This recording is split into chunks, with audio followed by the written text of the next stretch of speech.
இன்னைக்கு Sunday morning weight gain பண்ணுறதுக்கு என்னென்ன ஃபுட்லாம் எடுத்துக்கிட்டேன்றதை பற்றி டீட்டெயிலாக பார்க்க போகிறோங்க. மார்னிங் எழுந்ததும் பார்த்தீங்கன்னா 1 கிளாஸ் அளவுக்கு தண்ணி குடிங்க. 1 கிளாஸ் இல்லைனா 2 கிளாஸ் அளவு காலையில் நீங்கள் எடுத்துக்கிறது ரொம்ப நல்லது. உடல் பருமன் அதிகரிக்க நிறைய பேர் பார்த்தீங்கன்னா வெயிட் கெயின் ஃபுட்ஸ் எடுத்துகிட்டு இருக்கீங்க. அதை நீங்கள் ரெகுலராக ஃபாலோ பண்ணணும். அது மட்டும் இல்லாமல் கடைகளில் வாங்குறதை விட்டுட்டு வீட்டிலே ஹெல்த்தியாக செஞ்சு சாப்பிடுங்க. மார்னிங் 1 கிளாஸ் பசும்பால் எடுத்திருக்கேன். பாலை நல்லா திக்காக காய்ச்சி ஏடோடையே குடிச்சாச்சு. மார்னிங் பிரேக்ஃபாஸ்ட் எதுவும் செய்யலை. சரி, அம்மா வீட்டில் கூப்பிட்டுருந்தாங்க பூஜைக்காக. அதனால் காலையில் வெறும் வயிற்றில் போக முடியாது, பசிக்குன்றதுனால அத்திப்பழத்தை ஜூஸ் போட்டு குடிக்கலான்னு. இது கூட பார்த்தீங்கன்னா 2 முந்திரி 2 பாதாம் சேர்த்து ஜூஸ் மாதிரி போட்டு அரைச்சி எடுத்திருக்கேன். இது ஜூஸாக போட்டு நீங்கள் எடுத்துக்கிட்டாலும் பரவாயில்ல. அப்படி இல்லைன்னா தினசரி பார்த்தீங்கன்னா 2 அத்திப்பழத்தை நீங்கள் சாப்பிட்டுட்டு வந்தீங்கன்னா ரத்த உற்பத்தியை அதிகரிக்கும்னு சொல்கிறாங்க. இதில் அதிக அளவு பார்த்தீங்கன்னா ஊட்டச்சத்து இருக்குது, கால்சியம் சத்து இருக்குது, விட்டமின் ஏ, சி போன்ற ஊட்டச்சத்துக்கள் நிறைஞ்சிருக்குங்க.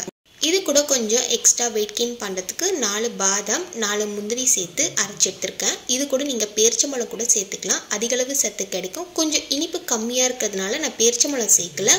அத்திப்பழம் சாப்பிட்றதுனால மலச்சிக்கல் பிரச்சனையை சரி செய்யும்னு சொல்கிறாங்க. அதனால் தினசரி 2 அத்திப்பழத்தை உணவோடு சேர்த்துக்கிறது நல்லது. இதை நீங்கள் ஜூஸாக சாப்பிட்டாலும் சரி, அப்படி இல்லைனா 2 அத்திப்பழத்தை அப்படியே தோலை ரிமூவ் பண்ணிவிட்டு சாப்பிட்டுட்டு வாங்க. இந்த அத்திப்பழத்தில் பால் சேர்த்து நல்லா மிக்ஸ் பண்ணி அரைச்சி எடுத்திருக்கேன். நான் ஃப்ரெஷ்ஷப் ஆகிட்டு கோவிலுக்கு கிளம்பலான்னு, அதனால் நெத்தியில் பொட்டு வச்சுட்டு கோவிலுக்கு கிளம்ப போகிறேன். மார்னிங் பார்த்தீங்கன்னா ஒரு 9 o'clockலாம் கிளம்பியாச்சு. காலையிலே இந்த ஜூஸ் ரெடி பண்ணிட்டேன். கொஞ்சம் வயிறு காலியாக இருந்தால் பசிக்க ஆரம்பிக்குமேனு காலையிலே ஜூஸ் குடிச்சிட்டு கோவிலுக்கு போகலான்னு. எப்படி இருந்தாலும் சாமி கும்பிட்டுட்டு சாப்பிட்றதுக்கு பார்த்தீங்கன்னா 11 ஆகிடும். ஸோ அதனால் காலையிலே பசிக்க ஆரம்பிச்சிடும். பசி தாங்க முடியாதுல்ல, அதுக்காக தான். 1 கிளாஸ் ஃபுல்லாக பார்த்தீங்கன்னா அத்திப்பழம் ஜூஸ் குடிச்சிட்டு தான் நான் கிளம்பிட்டேன். பட் ஆனால் அத்திப்பழம் ஜூஸ் குடித்ததுனால எனக்கு ஃபுல்ஃபில் ஆன மாதிரியே இருந்துச்சு. ஒரு 1 ஹவருக்கு வரைக்கும் பசிக்காது. அந்தளவுக்கு டேஸ்ட்டுமே பார்த்தீங்கன்னா இதில் நல்லா இருக்குது. இதில் அதிகளவு சத்து இருக்குது. இது கூட பாதாம் முந்திரி சேர்த்துருக்கிறதுனால இன்னும் நிறைய எக்ஸ்ட்ரா சத்து நமக்கு கிடைக்கும். வெயிட் கெயின் பண்ணுறதுக்கு இந்த ட்ரிங்கை நீங்கள் மார்னிங் டைம் எடுத்துக்கிறது ரொம்ப ரொம்ப நல்லது. மார்னிங் ஒரு 8 o'clockலாம் இந்த ஜூஸ் எடுத்துக்கிட்டேன். ஒரு 2 hours கழித்து கூட நம்ம பிரேக்ஃபாஸ்ட்டை சாப்பிட்டுக்கலான்னு.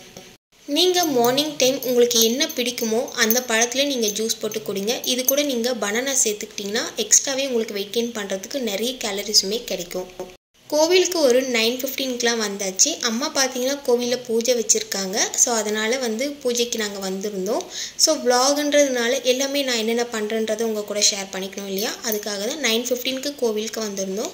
பூஜைலாம் பண்ணிவிட்டு சாமிலாம் கும்பிட்டாச்சு. காலையிலே பார்த்தீங்கன்னா அம்மா பொங்கல் சுண்டல் எல்லாமே வேக வச்சு கேசரி கூட ரெடி பண்ணி எடுத்துகிட்டு வந்துட்டாங்க.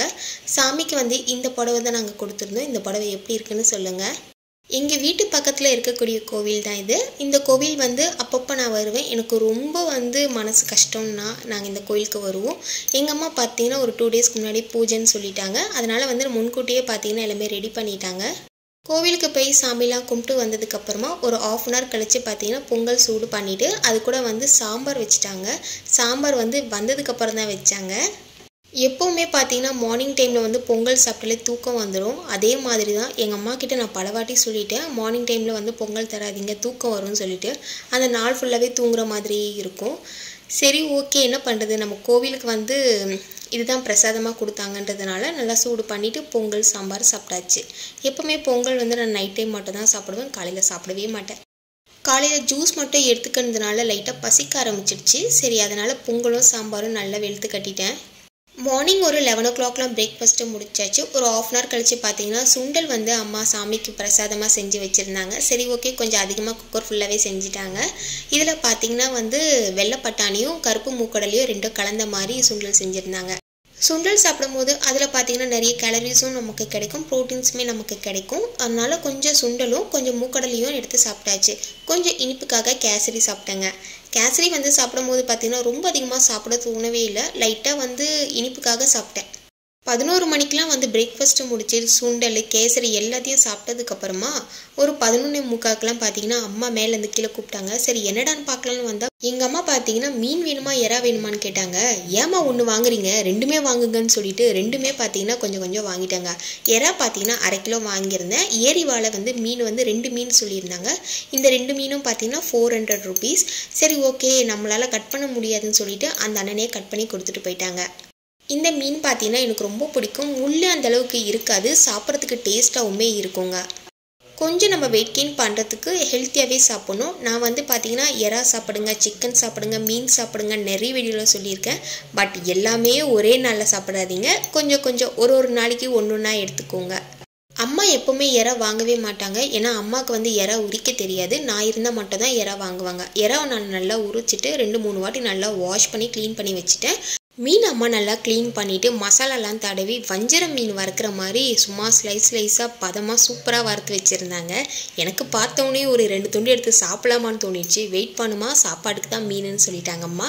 சரி ஓகே, கொஞ்சமாக சாப்பாடு போட்டு மீன் குழம்பு, அப்புறம் மீன் வறுவல், எறா தொக்கு வச்சுட்டாங்க. நான் பார்த்தீங்கன்னா எறா பிரியாணி செய்யலான்னு தான் வாங்கினேன். சரி ஓகே, மீன் இருக்கே, சரி நான் எறா தொக்கு வச்சிடறேம்மா, ரசம் வைக்கிறேன்னு சொன்னாங்க. அம்மா செய்கிறாங்க வேணான்னு சொல்லலாமா, ஸோ அதனால் ஓகேம்மா உங்கள் இஷ்டம், நீங்கள் என்ன வேணாலும் செய்யுங்கன்னு சொல்லிட்டு நல்லா வந்து வெளுத்து கட்டிட்டாங்க. ஃப்ரீயாக உட்காந்து சாப்பிட்டாச்சு.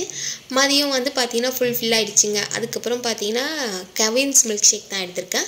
இதில் வந்து பார்த்திங்கன்னா முந்திரி ஃப்ளேவர். எனக்கு வந்து பார்த்திங்கன்னா மில்க் ஷேக்ஸ்லாம் அப்பப்போ எடுத்துக்கிறது ரொம்ப பிடிக்கும். செஞ்சு சாப்பிட்றதுக்கு தான் கொஞ்சம் சோம்பேறித்தனம். பட் ஆனால் என் பையனுக்கு வாங்கினது தான் நான் வாங்கி குடிச்சிட்டேன். ஒரு 3 o'clock பார்த்திங்கன்னா நல்லா சாப்பிட்டுட்டு அம்மா கூட நல்லா கதை பேசிட்டு ஒரு 4:30க்கு மேலே ஆகிடுச்சு. அம்மா வந்து பார்த்திங்கன்னா பாலில் கொஞ்சம் ப்ரோட்டீன் பவுடர் மிக்ஸ் பண்ணி கொடுத்துருந்தாங்க. சரி ஓகே, அதையும் குடிச்சிட்டு ரொம்ப ஃப்ரீயாக இருக்க மாதிரி இருந்தது. ஏன்னா வந்து வீட்டில் இருக்கும்போது அடிக்கடிக்கு வேலை செஞ்சுக்கிட்டே இருப்பேன். அம்மா வீட்டில் இருக்கிறதுனால என்னை வேலை செய்யவே விட மாட்டாங்க. அவங்களே வந்து எல்லா வேலையும் செஞ்சு கொடுத்துருவாங்க. எனக்கு முன்னாடி இருக்கிறது ஞாபகம் தான் வரும். சரி, அம்மா இருக்கும்போது நம்ம எந்த வேலையுமே செய்யலையே, இப்போ பார்த்தோன்னா நம்ம வேலையை நம்மளே செய்கிற மாதிரி இருக்கேன்னு கொஞ்சம் ஃபீலாகவே இருக்கும்.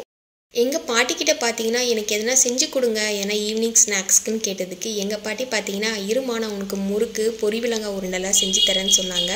வாவ் சூப்பர், பாட்டி செஞ்ச முறுக்காச்சே வேணான்னு சொல்லலாமா? சரி பாட்டி நீங்கள் செய்யுங்கன்னு சொல்லியிருந்தேன்.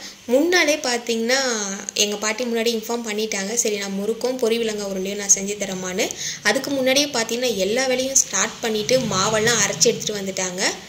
சுட சுட முறுக்கு சுட்டு கொடுத்தாங்க. எனக்கு செம்ம ஹாப்பிங்க. ஒரு வாரம் வரைக்கும் ஃபேமிலியாக வச்சு கூட நம்ம சாப்பிட்லாம். டேஸ்ட்டுமே சூப்பராகவே இருந்துச்சு.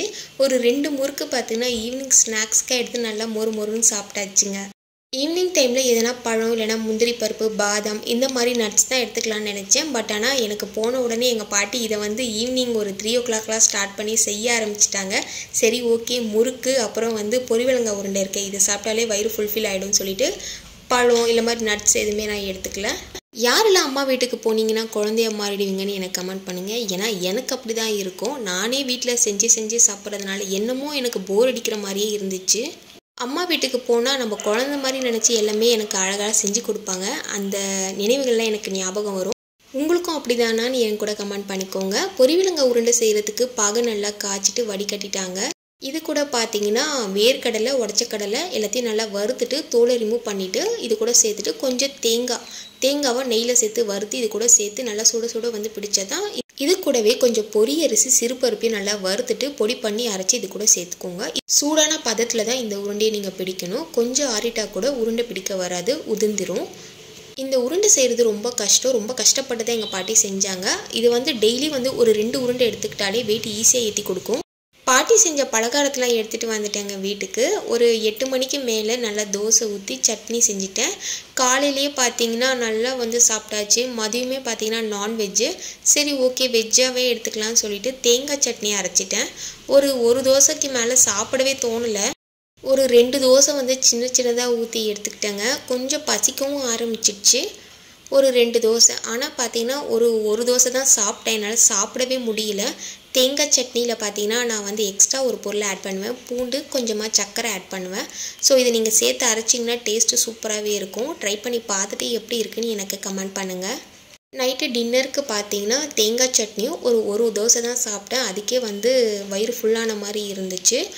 எப்போவுமே நீங்கள் டின்னர் சாப்பிட்டுட்டிங்கன்னா ஒரு 1/2 hour கழித்து தான் நீங்கள் அடுத்தது பால் அந்த மாதிரி நீங்கள் எடுத்துக்கணும். அதனால் ஒரு 8 o'clock இல்லை 7:30க்கெலாம் நீங்கள் சாப்பிட்டுட்டிங்கன்னா ஒரு 1/2 hour இல்லைனா 1 hour கழித்து கூட நீங்கள் பால் எடுத்துக்கலாம். நீங்கள் சாப்பிட்ட உடனே பால் குடிக்காதீங்க, எடுத்துகிட்டு வரும்னு சொல்லுவாங்க. ஸோ எனக்கு அப்படி தான் இருக்கும். பால் வந்து ஒரு 1/2 hour 3/4 மணி நேரம் கழித்து சாப்பிட்டுட்டு ஒரு வாழைப்பழம் சாப்பிட்டேன், சின்ன வாழைப்பழமாக. ஸோ அவ்வளோதாங்க. இன்றைக்கி நான் வெயிட் கெயின் பண்ணுறதுக்காக என்னென்ன ஃபுட்லாம் எடுத்துக்கிட்டேன்றதை பற்றி டீட்டெயிலாக உங்கள் கூட ஷேர் பண்ணிக்கிறதுல எனக்கு ரொம்ப ஹாப்பிங்க. இந்த வீடியோ பதிவு உங்களுக்கு பயனுள்ளதாக இருந்துச்சுன்னா நம்ம சேனலை மறக்காமல் சப்ஸ்கிரைப் பண்ணிவிடுங்க. அப்போ தான் நான் போடுற வீடியோட நோட்டிஃபிகேஷன்ஸ் உங்களுக்கு உடனுக்குடன் நோட்டிஃபை ஆகும். நீங்களும் வீடியோ தொடர்ந்து பார்க்கலாம். தேங்க்யூ.